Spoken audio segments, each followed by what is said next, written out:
Hello, animal lovers and gamers everywhere. My name is Mega Animal Doctor, and welcome back to another trailer analysis. I figured I'd take a little bit of a break in between uploading the lost episodes of Minecraft and just recently the episode of Hitman Go that for some reason I didn't upload until today.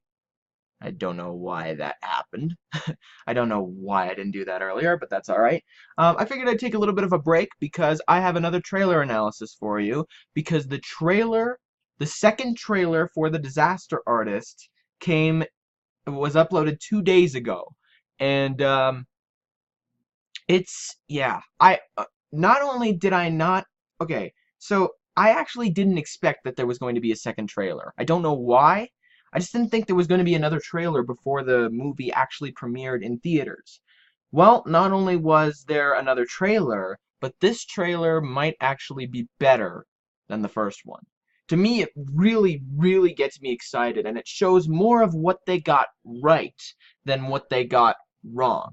And that to me is a plus, and I'm really excited for that.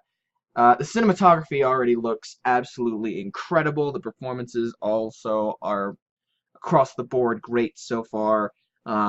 So I really hope this is going to be a good movie. Actually, I forgot to mention this in one of the episodes that I recorded. I looked up before I recorded like a Hitman Go episode or something. I looked up how Jungle was doing. And unfortunately, right now it's at a 51% on Rotten Tomatoes. That's not good. That means people are really split about Jungle. So I really hope that it's good. Or at the very least that I think it's good. Because I'm still wanting to see it. I just don't know if I can, really. But anyway, I wanted to analyze this trailer. And I wanted to talk about two main themes throughout this trailer. One of them is, what exactly are they going to elaborate on? You know? What is going to be cut? Like, what will they add here? What is there new to be seen? And what is there to notice about Tommy's character? Those are the two things that I really want to discuss in this trailer. I'll also just briefly bring up the first trailer again, just to show something that I just think is weird in the trailer itself, but that probably will be just fine in the film. So yeah, this trailer is pretty much perfect, and I love it a whole lot. So, let's get started. Oh, but first I actually turned off, shoot, I actually turned off the sound on my computer. So hang on, let me get that real quick. Okay, that's much better. So, if you have not seen the second trailer to The Disaster Artist, I will leave a link in the description down below, or just search The Disaster Artist Trailer 2. Oh, it even says that it's called Tommy. That's a really telling name for a trailer like this. So, yeah. I'll leave it in the link in the description below. Again, if people let me know that that's what I need to put. I'm bad at descriptions right now. And also, I will at some point catch up all of the uploads I've missed over the past month. I just have been, distracted and busy, and distracted and busy at the same time, and procrastinating, and yada yada yada. It's not fun. So I will try to make up every single upload that I have missed. But you know what? At this point, I can't give any promises because I've tried saying that before and not gone anywhere with it. So, oh well. But anyway, let's get into the trailer. So, we come in and we see Greg coming back to his seat, and he's looking very unthrilled with himself at the performance he just gave because he's in the teacher's class, the very strict teacher from the book. I'm so sad that I can't remember her name because that was one of the best parts of the book. And she goes, okay, well, who here thinks that they can really show themselves to the audience? And Tommy says, I'll go. And everybody looks back like, wait, is this really happening? And this is so, so telling. Because this is really showing that Tommy wants to show himself to the audience. He really just wants to show himself. He doesn't even really care necessarily about the performance being put on. He just cares about showing himself.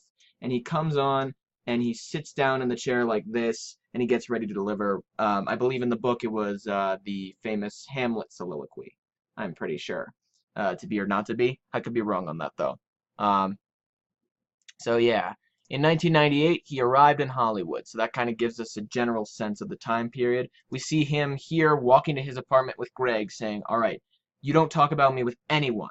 Not to the class, not to anybody. And Greg goes, all right, I won't. Okay. Because Tommy wants to keep his life private. But at the same time, he earlier, just now, wanted to show himself to the audience. So why would he want to show himself to the audience if he didn't want said audience to know anything about him? Well, that's an issue that's going to be covered later in this trailer. No one knew anything about him. Yeah. And then we come on to this scene, which is a really funny audition scene, which was not in the book. I have no idea when this took place, but I'm really excited to see it. And it's another thing that they added on from the book. Because, again, I don't know when this audition took place. It's basically some sort of, like, he's a teacher or something. He's saying all of these, like, these are the rules of my class kind of things. And he's saying it in his normal voice. And the audition lady goes, wait, am I hearing an accent? And he goes, no, what do you mean? And I don't know. Yeah, this wasn't in the book, so I don't know when this took place, but I'm excited to see where this goes. We see a brief shot of Tommy just walking. This is an exact same shot from the trailer earlier, from the first trailer.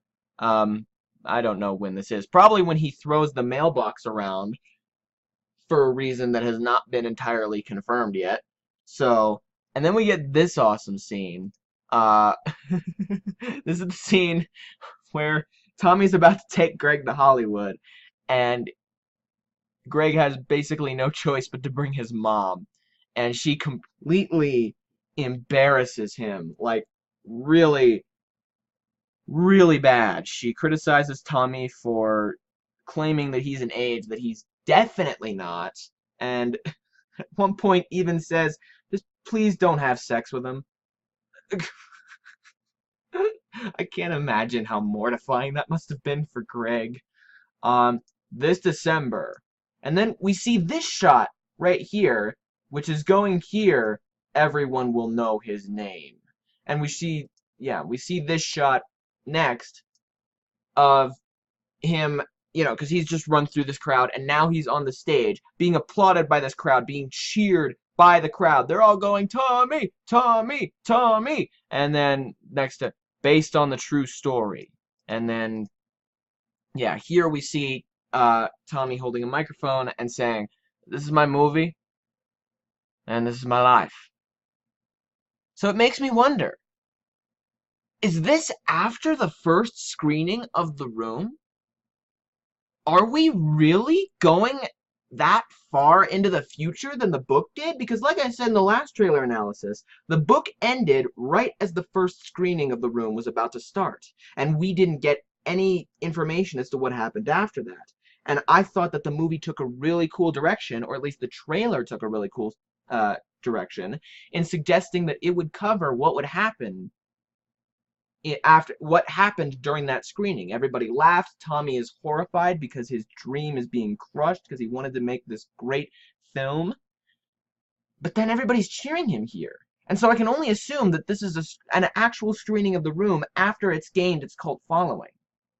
So this is really interesting how far we're going compared to the book and how much more it's going to cover based on the original story. I don't know. I just think that's a really cool thing. And then we see throughout here, we're going to see a bunch of really positive reviews. Apparently this thing got like a standing ovation at the festival it was screened at. So I can only imagine how great it's going to be. And then we see Tommy doing his headshots again. And here's the weird moment that I was talking about, because the trailer edits a scene really weird. Like, the dialogue just doesn't feel right. Like, in this trailer, here's how they edit a certain piece of dialogue talking about how Tommy and Greg both share the same dream. You and me, we both have this dream. Yeah, I guess we do. And we'll be famous. We'll show them. And to me, that's much better. And here's how this trailer covers it. Greg, you and me, we are the same. Oh yeah, how's that? We both have this dream. And we'll be famous. Yeah, I guess we do. It's just weird for Greg to have that reply right after Tommy says, we'll be famous. Like, it's grammatically incorrect. We'll be famous. Yeah, I guess we do. No, it would be, yeah, I guess we will. So, again, the movie's probably not going to have that issue. It's probably going to be you and me, we both have this dream. Yeah, I guess we do. Yada, yada, yada. They talk about how they're going to become famous. But I just thought it was really awkwardly edited in the trailer, and I just wanted to point that out because it was bothering me. Then we see this shot of Tommy about to high-five Greg, and yada, yada, yada. James Franco gets lauded for his performance here. And then we see this shot. It's the bar shot from previously, as we're narrated over, and then this shot from the previous trailer as well, and then this shot here from the previous trailer. And all through that is a guy narrating to Greg. He's going through some sort of audition, I can only imagine, right? And hang on, let me get to him. And this guy right here, is that Bryan Cranston? Is that really him? Is he the one holding this audition? Because if he is, I never knew that Bryan Cranston held an audition for Tommy Wiseau, because Bryan Cranston is supposed to be playing himself in this film. So I don't know. But anyway, this guy, whoever he is, I can only assume it's Bryan Cranston, but I could be wrong on that. This guy is saying, you have a great malevolent presence. You'd be great as like Dracula or Frankenstein. And then Tommy goes, I'm not Frankenstein. I'm a hero. And yeah, I'm pretty sure this is Bryan Cranston, but I could be wrong on that. But he goes, I'm not Frankenstein. I'm a hero, man. Like, you can't do that to me. So, yeah. And then Pure G. And then we see one of the many arguments on set, edited with some of the more troubling moments of the production. But we're hearing an argument about how Tommy is pouring his heart, soul, and money into this production. And it cuts into the nobody respect my vision scene from the previous trailer. And so it extends on that previous argument and gets context as to what is probably going on in this argument. So at this point, probably here's what I'm guessing. Either it's right before or right after everybody films the sex scene. And probably it's Greg, who is talked into it by Sandy or somebody, tries to talk to Tommy and go, you know, this is not a good idea. You shouldn't do this, you know, like, this is a little too far. And Tommy snaps, and an argument ensues, and yada yada yada. Nobody respects my vision, and, you know, one of the many issues that Tommy had on set. So that's what I think is going to happen with that argument there. Masterpiece, okay. Oh, yes, this is the greatest. This is the greatest scene. We see that scene from before. But during this scene, we see the crew filming, I believe it's it's one of the shots near the end of the film. And this seems like the start of the argument that we saw in the previous trailer right here, where, I don't know why I didn't show the footage from the trailer earlier, but right here, this argument. I think that's the start of this argument right here, because it's the same location, it looks like, where Greg is trying to ask Tommy simple questions, like, where were you born? Where does all the money you have come from? And Tommy's just like, no, I'm not talking about this, especially since you're filming me right now, right? And then Greg delivers the best line in the entire trailer. I know it's on camera just like you wanted. And that really raises the question of, like, what they're going to delve into in terms of Tommy's character. Because at this point, they've brought up the point that Tommy is basically a hypocrite. You know, he's a contradictory alien of sorts. And yeah, it's interesting to see that, because he's pouring his heart and soul into a movie that's basically demonstrating his own life, and that Greg has seen is demonstrating his own life. And yet Tommy doesn't want his own personal life even discussed among the crew members when the camera isn't filming. So where exactly is the consistency? Why does he think the way he does in terms of his privacy, in terms of his personal life? And now that I think about it, maybe the fact that he doesn't want to talk about his personal life isn't just because of the fact that A, it's very muddy even in his mind, and B, he just feels uncomfortable discussing it. But maybe even just the thought of it brings back these horrifying thoughts of his absolutely disturbing childhood. I mean, his childhood, man, it was really bad. You know, he had a rough time trying to get from he hated living in France, and he had such a hard time. Actually, no, I don't think he was in France. Sorry, um, Russia, somewhere in Russia, I think. Anyway, wherever he was born, you get my point. He wanted to go to America, and everybody around him was just like, "Why do you want to go to America? That's so stupid." And you know, he kept going with his dream, even getting to the point where he claims he was beaten up by police, right? So he had a rough childhood from his memory, at least. And so maybe that's why he doesn't want to discuss it, because it's horrifying for him to look back on. And then there's just a whole bunch of miscellaneous shots that, yeah, I'm just going to show them. I don't know what any of these shots mean. And I have no clue what they're going to mean, and same with the rest of these. I do this whole movie for you, Greg! I have no real idea what context they have in the movie itself, necessarily. I mean, I have an idea of, like, the football scene, the billboard scene, the chair scene. You know, I have a general idea of when they will be, but I have no idea of their context, necessarily, except for the football scene, because they're playing football and Tommy sucks at it, etc., etc. But it's going to be interesting just seeing where those scenes actually fit into the film. And I just love this scene. This is going back from the audition scene that, again, wasn't in the book.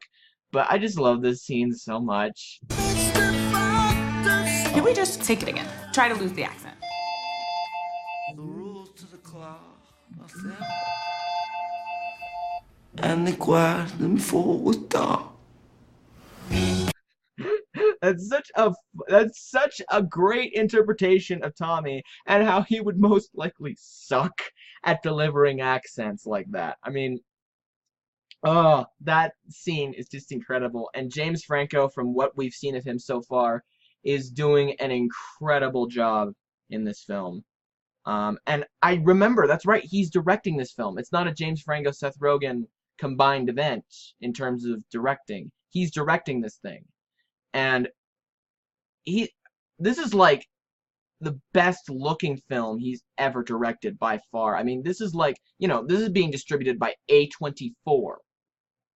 The fact that James Franco and Seth Rogen were able to create a film that is being distributed by A24, which, again, in my opinion, may be currently the best movie studio currently today, is just incredible. I don't know how they did it. And I don't know how they're able to treat, you know, like, they're adding some comedy aspects into here. I think this is still going to be kind of that James Franco, Seth Rogen kind of comedy-ish vibe, but they're also treating it really seriously at the same time. You know, I mean, obviously, moments like this are supposed to be funny, but they're funny because of the fact that Tommy is being completely serious, and everybody around him is trying to act as serious as they can around this guy. And so it's interesting to see a comedy that's also trying to be helmed in a serious manner. It's interesting. And it's also interesting because Chris Stuckman, I think, brought this up. James Franco usually portrays the idiot, and Seth Rogen usually portrays the straight man. And it's interesting to see that even in a biopic, James Franco is playing the idiot, Tommy Wiseau, and Seth Rogen is playing the straight man, Sandy Schklair. They really do have the James Franco, Seth Rogen vibe in this film, but it also feels like an A24 film that would have the same complex storyline, awesome characters, and just weirdness of its story. You know, it's awesome that they have both of those vibes combined together. And this trailer, I think, is even better than the first one. It really, really gets me curious about this film and what exactly they're going to cover and how they're going to cover it.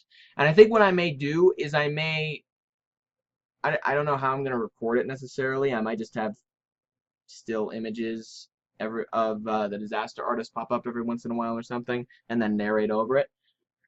But I may come back and do a review of the disaster artist along with a spoiler review of the disaster artist, so that I can discuss in detail what exactly they did with the film and how they were able to, you know, combine all of these storylines together, and what storylines they put in the film, what storylines they didn't, and all that other sort of stuff. So I may do that, and I would love to do that. It's coming out in December. I am really excited for this film, and I hope you guys are too. Guys, thank you so much for watching this trailer analysis, which somehow I think is shorter than the previous one. I have no idea how that's possible, because there was way more to discuss in this one. I will have more videos up for you hopefully soon, but I don't know at this point what's going to happen with all of this. And I'm curious about these other films, I, Tonya, and Dismissed. I don't really know what these are about. But, oh well. Anyway, thank you guys so much for watching. My question of the day for you guys is, who do you prefer, James Franco or Seth Rogen? Let me know down in the comments below. I personally prefer Seth Rogen myself, but I cannot deny James Franco's got some acting chops. He is a really good actor, and I think he is definitely going to steal the movie when The Disaster Artist finally comes out on, I believe, December 8th, which is a month away. I didn't even realize that. We got a month. I am so excited. Beauty pie. Sorry, I just noticed that the thing, and I'm curious about Lady Bird too. Oh, it's also A24, and it's got 100% on Rotten Tomatoes right now, by the way. So apparently this movie is also really astounding. Anyway, thank you guys so much for watching, and I will see you next time. Have a great rest of your day.